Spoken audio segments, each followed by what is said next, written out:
네, 안녕하세요. 모카 김한영입니다. 우리나라에 중국차가 또 들어왔습니다. 와, 이번엔 또 어떤 차냐? 무려 현대차입니다. 아니, 이렇게 생긴 차예요. 뭐야 이거? 소나타잖아. 근데 아닙니다. 이건 소나타보다 조금 더 커요. 이거 중국 베이징 자동차 그리고 현대가 같이 만든 공장에서 생산한 중국산 소나타라고 하는데 우리나라에 이게 택시로 오늘 출시했습니다. 이 차 어떤 차인지 함께 살펴보시죠.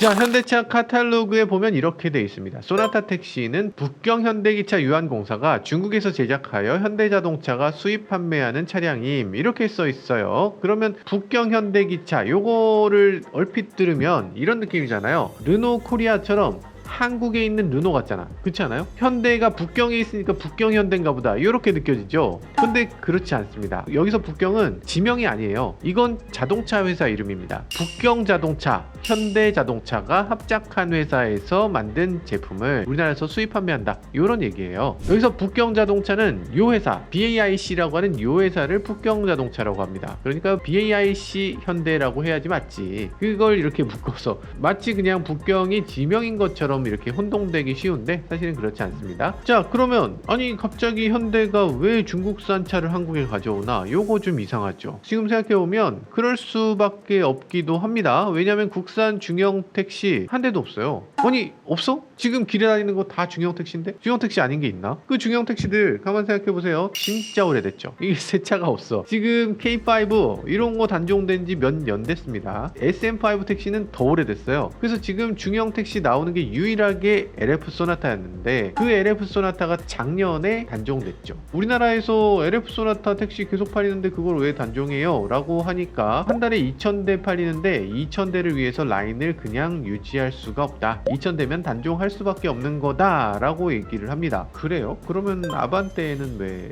그러면 단종될 차가 상당히 많을 것 같은데 2,000대 이하인 차가 지금 한 우리나라에 20개 정도 될걸? 아이오닉 6도 있는데 죄송합니다. 어쨌든 지금 뉴라이즈 택시 이거 아산 공장에서 그랜저, 소나타 뉴라이즈, 아이오닉 6까지 다 한 대에서 생산했었거든요. 근데 이게 30만 대 정도 생산할 수 있는 공장인데 여기다가 소나타 뉴라이즈를 위해서 라인 전체를 비워놓는 건 너무 아깝다 라는 거죠. 그래서 단종하게 됐습니다. 그러다 보니까 지금 중형 택시가 없어졌다 해서 택시업계가 난리가 났습니다. 그전 같으면 2천만 원이면 택시를 샀어요. 근데 이제는 QM6, 스포티지 이런 차를 타야 되는데 이런 SUV들 최소 2,600만 원에서 시작합니다. 그러니까 택시가 대충 기존에 비해서 600만 원 이상 올랐으니까 요걸 사기가 쉽지 않다. 그렇다고 해서 그럼 LPG 말고 하이브리드 타시면 되죠? 라고 하는 분들 계시던데 K5 하이브리드 택시 3천만 원이 넘어요. 아니 기존보다 1,000만 원 이상 더 비싸. 전기차로 바꾸면 되잖아요. 전기차 요즘 4천만 원이 넘어요. 심지어는 5천만 원 넘는 차를 타시는 분들도 계세요. 택시로. 그랜저보다 훨씬 비싼 차를 택시로 타는 겁니다. 더구나 이 택시가 개인 면허잖아요. 요즘 개인 면허가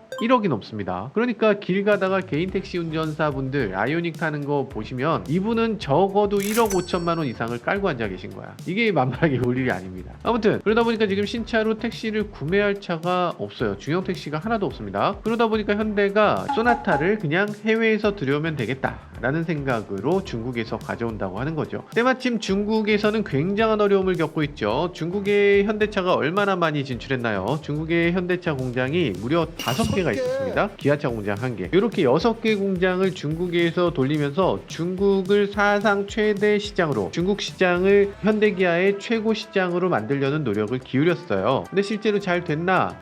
잘 안 됐죠. 지금 현대차 중국에서 너무 어렵습니다. 작년 중국 신차 중에 현대차, 기아차 점유율을 보면요 1.4%예요. 1.4%. 와, 이건 너무 큰일 났죠. 지금 그러다 보니까 작년에 2021년 베이징 1공장 매각했습니다. 올해 1월에 충칭 공장까지 매각을 했어요. 이거를 샤오미가 인수한다 어쩐다 했는데 결국에 샤오미하고 관계없이 충칭에다 직접 매각을 했어요. 충칭이 이걸 어쩌려고 하는지는 잘 모르겠어. 이걸 가져다가 뭘 만들 것인가. 지금 충칭 공장이라든지 이렇게 매각할 때 굉장히 놀라운 게 이 공장 부지를 파는 것도 아니고 공장 건물만 파는 것도 아니고 공장 부지와 건물과 그 안에 엔진 공장, 그 안에 직공들, 그리고 그 노하우까지 다 주는 거예요. 도장 공장 같은 거 다 있어.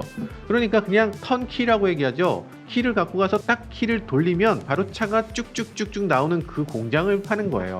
얼마에? 3천억에. 투자한 게 6천억이었는데 그 절반인 3천억만 건졌다. 아, 이러면 이거는 너무 싼 거 아닌가. 충칭이 지금 내일 당장 자동차를 만들 수 있는 상황이 돼버린 거예요. 아, 중국에다가 이렇게 공장을 넘긴다는 게 너무 허무하게. 근데 사실 현대기아차는 해외에서 생산된 자동차를 국내에 들여올 수가 없긴 합니다. 노사 합의 때문인데요. 해외에서 만약에 차를 들여온다. 그럼 우리나라에서 생산량을 줄일 수 있잖아요. 그러니까 그거는 막아야 된다는 거죠. 왜냐하면 노사에서 협상하다가 잘 안 되면 꼭 해야 되는 게 있잖아요. 파업. 만약에 차가 안 나오면 그럼 회사 측에서 그래 요것까지 들어줄게 라면서 협상에 나설 수밖에 없는데, 만약에 해외 공장이 활성화되고 그 해외 공장에서 나온 걸 국내에 들여올 수 있으면 너네 계속 파업해? 우리 해외에서 들여오면 그만이야? 이래버리면 협상 자체가 안 되잖아요. 그러다 보니까 해외에서 들어오는 것은 노사 합의사항에서 절대 금지사항입니다. 그래서 지금 해외에서 잘 나가는 자동차들 국내에 많이 들어올 수 없는 차들이 많잖아요. 예를 들면 현대 i30 같은 경우 못 들어왔죠. 기아의 텔루라이드 이것도 국내에 못 들어옵니다. 산타크루즈 같은 차도 못 들어오고. 근데 소나타 중국 모델을 갑자기 들여온다고 하니까 노조가 발칵 뒤집히죠. 중국 소나타가 국내에 들어올 때 현대사 측에선 이렇게 얘기했어요. 소나타 택시는 단종된 차다.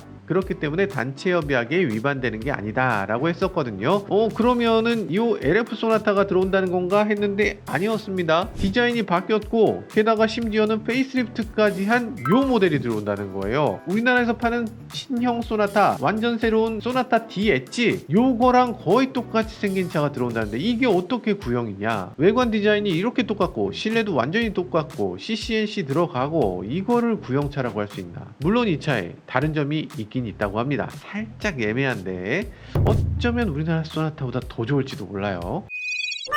국내 소나타와 중국산 소나타의 가장 큰 차이점, 일단 차체 크기입니다. 중국은 우리나라보다 큰 차를 더 좋아한다 이런 얘기도 있어요. 게다가 또 그랜저가 없잖아. 그러니까 그랜저의 역할까지 할 수 있는 자동차가 필요한데 그래서 소나타가 우리보다 조금 큽니다. 다른 브랜드들도 마찬가지예요. 이 BMW 5 시리즈, 벤츠 E 클래스, 이건 뭐 당연하지. 그런 거 말고 BMW 3 시리즈, 벤츠 C 클래스 이런 것도 롱바디로 나와요. 그래서 이런 것들이 우리하고는 사뭇 다르다. 지금 이 소나타도 그래서 길이가 좀 길어요. 사이즈는 35mm 정도 더 깁니다. 기존에 있었던 LF 소나타 뉴라이즈하고 비교하면 휠베이스가 70mm 정도 더 길다고 합니다. 그랜저하고 비교했을 때 20mm 정도 짧아요. 그러니까 소나타보다 그랜저에 더 가까운 사이즈다 라고 볼 수 있죠. 디자인도 좀 다릅니다. 국내 생산 소나타는 이렇게 생겼고요. 중국 생산 소나타 후면은 이렇게 생겼는데 뭐가 다르지?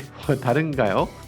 테일램프가 조금 다르죠. 여기 보면 3개, 2개는 방향지시등, 가운데 하나는 후진등 이런 식으로 되어 있습니다. 근데 이번 소나타 택시는 5개, 1개 이렇게 나눠져 있어요. 그러니까 좀 차이가 있다는 건데 근데 이게 더 나쁜 건가? 저는 어떤 게 더 좋다라고 딱 잘라서 말하기 좀 어려울 것 같습니다. 지금 머플러 자리에 반사판이 붙어 있는데 아주 약간 다르네요. 기존에 소나타 DM8은 절대 택시로 운영하지 않겠다 이렇게 얘기했는데 이게 이렇게까지 똑같이 택시로 나온다 그러면 이거는 조금 배신 아닌가? 아니 안 내놓는다면서요. 왜 또 내놓고 그래? 소나타 동호회에서 막 화가 났어요. 그럴만하지. 아니 안 내놓는다고 하셨는데 갑자기 내놓으니까 그건 좀 너무하지 않나 뭐 그런 생각이 들기도 하네요. 자, 중국에서 소나타 택시 가져오는 가장 큰 이유 아마도 가격일 텐데요. 이번 소나타 택시는 2,480만 원입니다. 그런데 단일 트림으로 나와요. 이거에 옵션 같은 게 없다는 거지. 기존에는 그럼 얼마였나? 기존엔 2,065만 원이었습니다. 그러니까 가격 차이가 무려 420만 원이 나요. 소나타 택시 국내에서 생산해서 나온 것에 비해서 중국에서 생산해서 나오면 저희 생각에는 당연히 중국산인데 더 싸야 되는 거 아니냐? 라고 생각되는데 중국산으로 바뀌고 가격을 더 올려? 중국산이 뭐 고급이야? 지금 한국산보다 중국산이 고급이라는 거예요 지금? 이거 조금 받아들여질 수 있나 하는 생각이 살짝 드네요. 물론 뭐 기존 LF 소나타에 비해서 좀 좋아지긴 했겠죠. 중국에서는 이 소나타를 택시용으로 만들 정도로 깡통을 만들 재료가 없는 거예요. 소나타 깡통은 중국에서 생산한 적도 없고 생산할 계획도 없기 때문에 가장 저렴한 모델을 비교하면 이런 차이가 나는 거고요. 그런데 제일 높은 트림을 비교하면 꼭 그렇진 않습니다. 오히려 조금 저렴해요. 지금 이 차는 가장 높은 트림이 스마트 센스, 통풍 시트 요 정도밖에 안 들어가는데 이걸 다 올려도 2,582만 원이에요. 그런데 기존의 소나타 뉴라이즈 LF 소나타의 옵션을 다 올리게 되면 2,600만 원이 됩니다.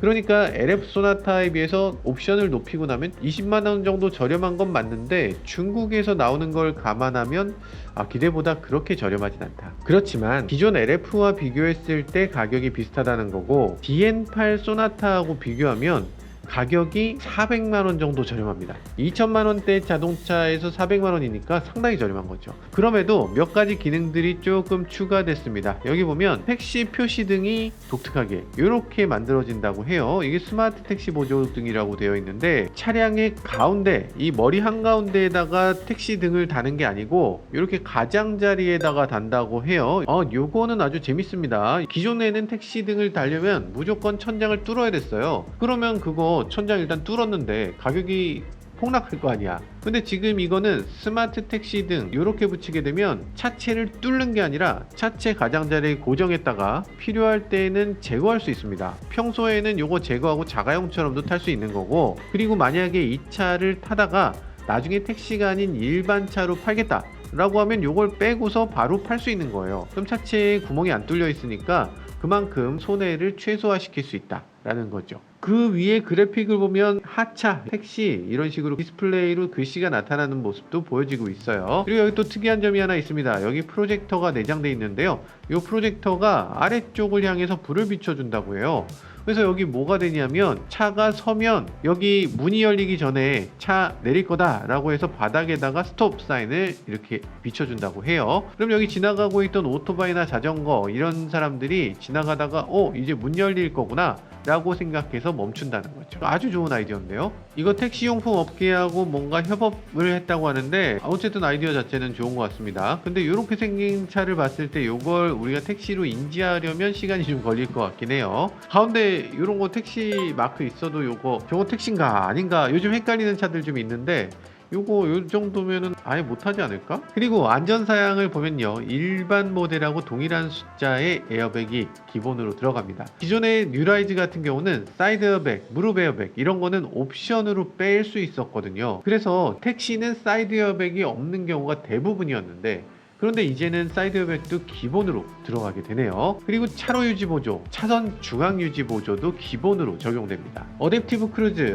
요것도 기본으로 해주면 좋았을 것 같은데 어댑티브 크루즈 컨트롤은 옵션으로 별도로 빼놨네요. 전방 충돌 방지 보조도 있고요. 후측방 충돌 경고도 있고 후방 교차 충돌 방지 보조 이런 것들도 어댑티브 크루즈 컨트롤에 묶여 있는데 이게 64만 원이니까 뭐 그렇게 비싸진 않습니다. 그리고 어댑티브 크루즈를 하게 되면 차가 이 막히는 길에 가다서다를 알아서 해주고 위험한 상황에서 긴급 제동을 훨씬 더 적극적으로 잘해주기 때문에 사실 64만 원 정도면 그냥 기본으로 넣어줘야 될 것 같아요. 차값을 올려서라도 요거는 그냥 무조건 넣어줘서 판매 볼륨이 어느 정도 되면 옵션 가격도 좀 낮출 수 있을 테니까 이거 무조건 넣었어야 되지 않나 그런 생각이 들어요. 어쨌든 택시가 지금 도로에 굉장히 위험한 요소이기도 한데 이 안전을 위해서 택시는 적어도 이걸 법제화해서 긴급제동이라든지 아니면 뭐 충돌 방지 보조라든지 이런 것들을 안전을 좀 강제해 줄 필요가 있어요. 안 그러면은 이건 자본주의 사회에서 이 원가를 계속 낮추려고 노력할 수밖에 없고 그러다 보면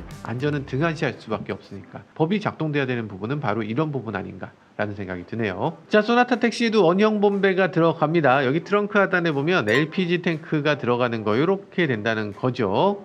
기존의 뉴라이즈 택시는 요게 없었어요. 그래서 이 트렁크 공간에 본배가 이만한 게 자리 잡고 있었지. 그러니까 트렁크에다 뭐 실으려면 실을 수 있는 게 별로 없었습니다. 김포공항이나 이런 데 갈래도 여행용 캐리어 2개를 못 실어. 휠체어가 안 들어가. 무엇보다 휠체어가 안 들어가면 어떻게 보행장애 있으신 분들은 그러면 어떻게 택시를 타고 이동합니까? 너무 말이 안 되는 거였죠. 당연히 본배로 들어가야 되고 그런 것들이 그래도 이젠 잘 처리가 됐네요. 계기판은 이렇게 생겼습니다. 양옆에 동그란 속도계가 있고 가운데 4.2인치 클러스터 이런 식으로 디스플레이가 나와요. 자, 내비게이션은 12.3인치 CCNC 내비게이션이 들어가고요. 일반 모델하고 똑같습니다. 이것도 택시로서는 아주 좋은 거죠. 그런데 여기 보면 택시라면 당연히 있어야 될 곳 택시 미터기 넣는 자리가 없네요. 지금 지금 그림에는 비춰지지 않고 있어요. 어디다 넣으란 얘기인가? 르노 같은 경우는 룸미러에다가 통합시켜서 이걸 지금 택시 미터기로 사용할 수 있도록 하는 그런 기능을 제공하고 있고요. 기아의 니로 플러스 같은 경우는 이 올인원 미터기라고 해서 차체 디스플레이 안에 미터기를 집어넣는 이런 기능을 제공을 하고 있습니다. 이 정도의 노력은 해줘야지. 근데 그런 것들도 안 하고 지금 이 차는 밑에 그냥 이렇게 구멍이 뻥 뚫려 있는데 자를 부분 있으면 자르고 알아서 집어넣으세요 라는 식으로 이렇게 하고 있어요. 이거 참 잘 해주시지. 어쨌든 택시를 위해서 새롭게 개발된 차가 아니라 중국에 있는 승용차를 가져와서 지금 택시로 사용하는 거다 보니까 택시만을 위한 그런 기능들은 별다른 게 들어가지 않은 걸로 보여지네요. 자, 파워트레인을 보면요, 기존과 똑같은 2.0L LPG 엔진을 그대로 사용하고 있습니다. 6단 자동 변속기도 그대로 사용하고 있고요. 어쨌든 택시라는 것은 내구성이 무엇보다 중요하니까. 그리고 법인 택시라는 경우는 자동차 정비하시는 분이 회사 안에 있어요. 그래서 그분이 똑같은 엔진을 똑같이 다루는 게 훨씬 유리하기 때문에 이런 식으로 아마 똑같은 엔진을 그대로 쓰는 거, 이런 것에 대해서 우리나라 택시 운전사들은 전혀 불만이 없을 것 같습니다.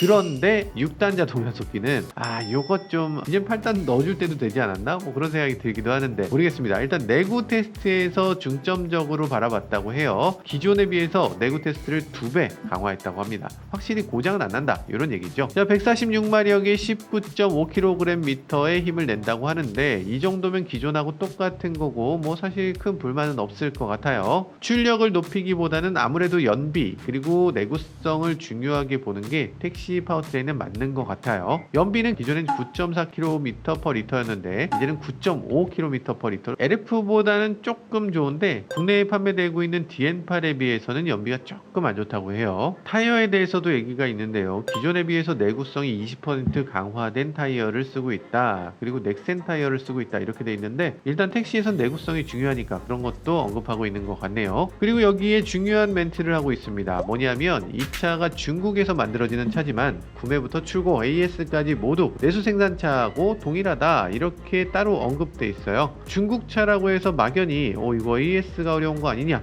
이런 생각들이 있을까봐 이렇게 덧붙인 것 같죠. 근데 여기서 살짝 걱정되는 면이 있습니다. 잠깐만, 그러면 중국에서 수입해서 택시로 지금 판매된다고 하는데 그 택시로 판매된 게 결국에 중고로 나오게 되면 일반 승용차로도 팔리는 거네? 어쨌든 지금 현대차 노사가 대립하고 있는 요인 중에는 이렇게 중국산 자동차를 국내에 들여올 때 이게 단순히 택시로만 사용될 거다, 어느 정도 이상 판매되지 않을 거다라는 걸 전제하고 있기 때문에 이렇게 택시로 출시할 수 있는 거거든요. 근데 이게 택시로만 판매되는 게 아니라 일반 자가용으로도 어느 정도 간다 라든가 아니면 이 외에 다른 차들도 하나씩 추가될 수도 있다 라고 하면 이건 얘기가 좀 큰데, 이제는 국내 시장에 현대차가 만든 중국산 자동차 마구 들어오게 되는 겁니까? 저는 사실 요거 굉장히 우려가 됩니다. 중국차가 자꾸만 우리나라에 조금씩 들어오고 있어요. 뭐 테슬라가 들어오고, 뭐 BMW가 들어오고, 볼보가 들어오고, 뭐 이런 식으로 중국차가 계속 들어오고,